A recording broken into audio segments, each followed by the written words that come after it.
What up, bitches? It's the misanthropic one, aka He Who Hungers, and I'm back up in this bitch for another rant. Please, Will Smith, the shit at a like button in order to get this on the algorithm and fight YouTube censorship. This video I might have to break up into parts because I want to do a response to my homie Apathy. Love you, bro. Hope you see this. I told you I was gonna do this, and he did a video on his IG, basically going into the concept if hip hop is dead or not. So I'm gonna do this as best as I can because this video, I believe it's like 45 minutes, his video. So I'm gonna try and hit certain parts and chop this up. I don't know how many parts this is gonna be as far as a video series. So bear with me and let's get into this because I agree with a lot of what my dude is saying right here, all right? So let's go. What up? I was just on a live with Sick Blast. What up, Maria? What up, Jordan? I was just Tamal in the building.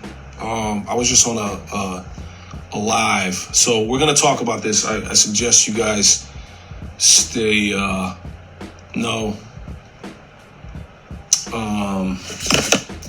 suggest you guys stay put because we're gonna talk about is HipHop Dead right now. And my take is that hip-hop culture as we knew it is dead, indeed dead. And I'll explain that, and I will discuss that, and I will talk about that. And I'd be interested in hearing your comments in the bottom. So, yeah, New Common and Pete Rock is incredible. I love it. I love it. So here's my argument, and I was just on a live with Sick Blast, and I got cut off. I think their thing ran out of time. But so here's my point about is hip hop dead, and this is what I was starting to say, and it got cut off, so I wanted to just go over that again. When I grew up, I'll repeat for people who weren't in here. When I grew up, it was the best time period, right? I was with my father. We were taping Slick Rick and Dougie Fresh, the show off the radio. We were taping Run DMC. It was brand new. This the greatest of the greats were dropping brand new. That means that it wasn't an afterthought. It wasn't something we went back on for nostalgia. It was in live time that these incredible, amazing records out, and it was exciting because it was something new. Like, people didn't know what this sound was yet. Slick Blast, I just gotta wrap it up, man. I'm gonna drop it. We'll have to drop the one that we did. I'm just gonna wrap this up for the people. Much love though to Slick Blast, Rapcast. So anyway, I wanted to finish my point that I was talking about with them. Is hip hop dead? And so I came up during the greatest time period, the greatest era for hip hop. And I watched it change, and it was all new. It was all exciting. Like I just showed him on the wall, the magazines, the biggest magazines and the publications in the world had, fucking Tribe Called Quest, Gang Starr, Redman on it. And all these dope, exciting, interesting things were happening.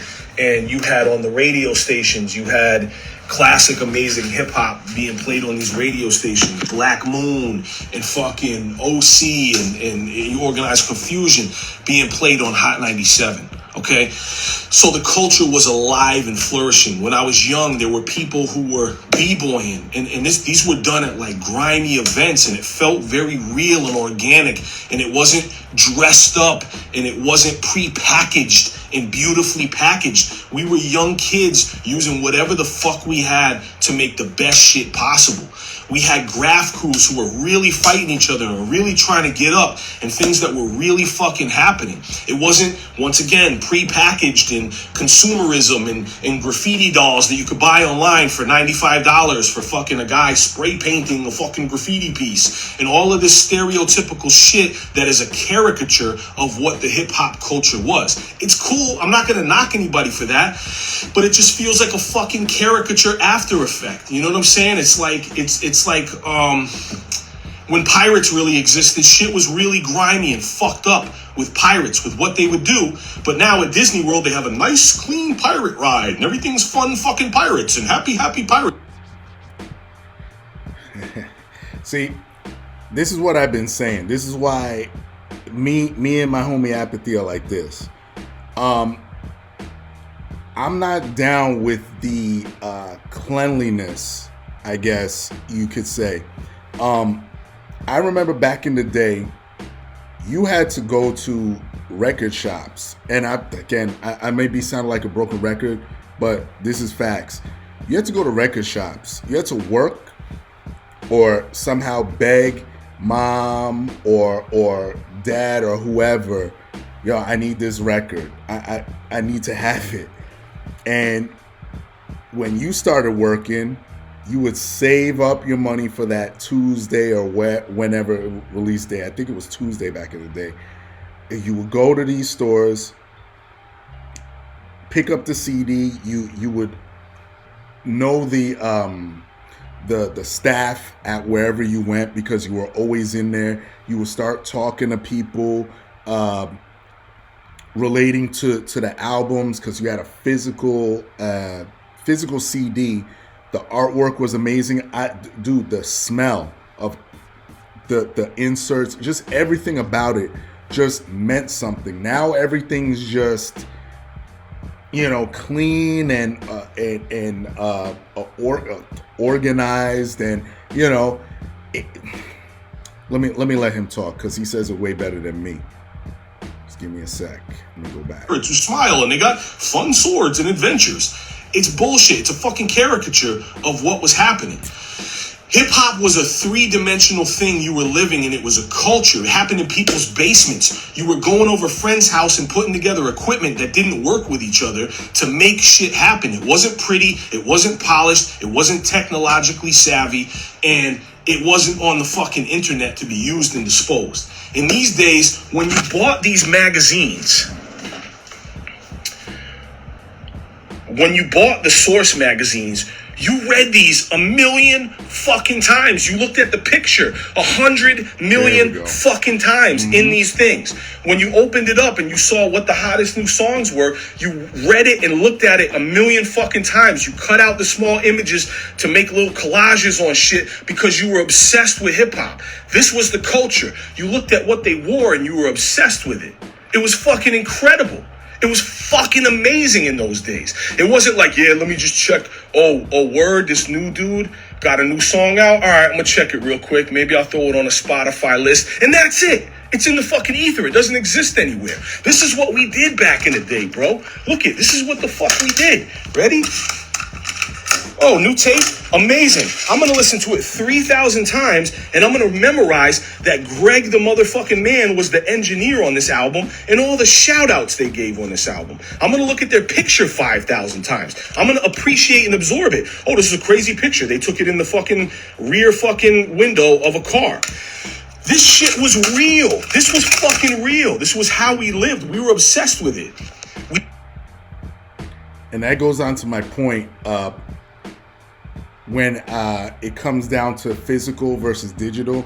Y'all know when I started my shit, I prided myself on having the physical copy. Now we're going into the digital age where shit is less, I guess you would say, personable. And he's talking about exactly what I'm talking about, or what I've been saying for years now. Like, I need to be able to touch the CD.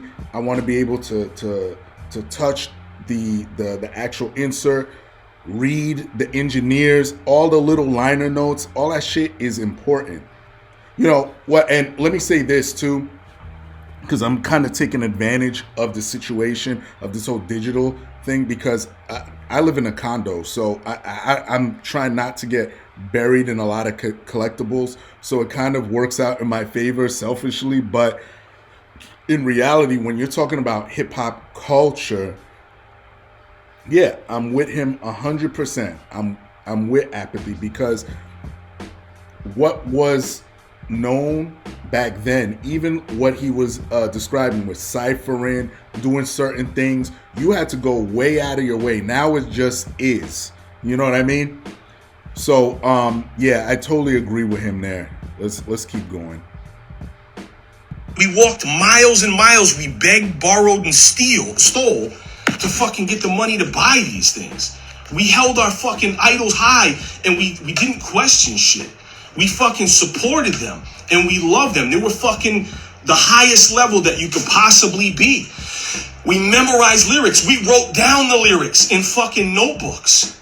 We fucking watched the videos. We recorded the videos on VHS tapes. We had the fucking magazines. We had the major radio shows. We taped songs off the radio so we could hear that song over and over again. Now a fucking Nas album, yeah, Nas album is dope, bro. Nas album is dope. I listened to it a couple times and that's it, you know, da-da-da-da. But why the fuck is it that people keep coming back to the greatest shits of all times? Souls of Mischief, 93 till infinity. Greatest fucking shit of all time from 93. Nas Illmatic, greatest fucking shit of all time, 94. Wu-Tang, 36 Chambers, greatest shit of all fucking time. No disrespect to any artists who are putting out new shit. Oh, well, hip-hop's not dead. You just gotta know where to look for it. Where the fuck is the song that's like Method Man? Where the fuck is the Wu-Tang Cream? Where is that today? I'll wait. I'll look in the comments. Where is Cream? Somebody tell me before I go any farther. Yeah, so that's another point too. When you had these songs, your Cream, he mentioned Method Man, I was gonna say title track, but METHOD, man, like shit like that carried the culture, that you could easily point to that and say that's hip hop culture. There's no track like that today. It just doesn't exist. I don't care what you say. There's nothing you can say. There's no track that has that impact. What he mentioned, 93 to Infinity by Souls of Mischief.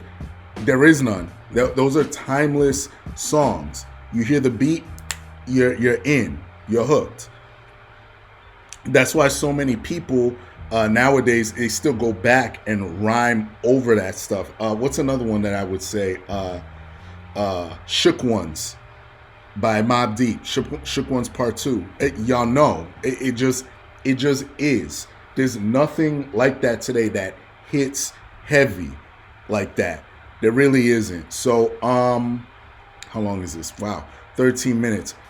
I'm going to cut it here.